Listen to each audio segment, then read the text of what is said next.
قد أفلح المؤمنون الذين هم في صلاتهم خاشعون والذين هم عن اللغو معرضون والذين هم للزكاة فاعلون والذين هم لفروجهم حافظون إلا على أزواجهم أو ما ملكت أيمانهم فإنهم غير ملومين فمن ابتغى وراء ذلك فأولئك هم العادون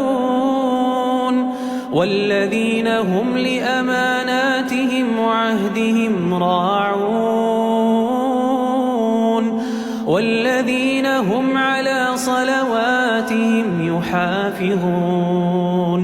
أولئك هم الوارثون